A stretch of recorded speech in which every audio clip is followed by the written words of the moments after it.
ওই এই নেতাজি সম্পর্কে দেশ সম্পর্কে বলো। তোমার তো এক পতাকা তুলে তোমার যে সায়স্তা হয়ে গেছে। আর হ্যাঁ, বাচ্চা কাচ্চা এটা ছাত্র আন্দোলন বলে, বুঝেছো কাকা? বাংলাদেশে এরকম করে সব নামি দামি লোকগুলো মেরে থেতো করেছে। বলছি আমার জামাটা কই? জামা কমলে ছিঁড়ে পড়ে তো ঠিক নেই। আর তোমার যদি এই ভাষণটা না দাও, তোমারও তো ছিঁড়ে হইলে বলছে এরা।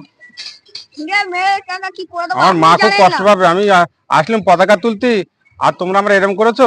ফুল ছিল, আটা কি করে হয়ে গেল তা এটা? তোমাদের খাওয়া দাওয়া কি আছে?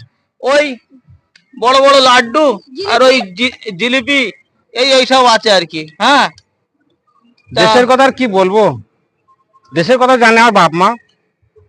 আমি একটু জিলিপির কথা বলি। ওই জিলিপি আটা চটকে পাতলা করে, হ্যাঁ, তারপরে সেটাকে পাতলা করে মেখে তার কোটোর মধ্যে দিয়ে সেই গোল গোল করে তারপর সেইটাকে আগুনে দিয়ে, হ্যাঁ, আর ঠিকই যাচ্ছে।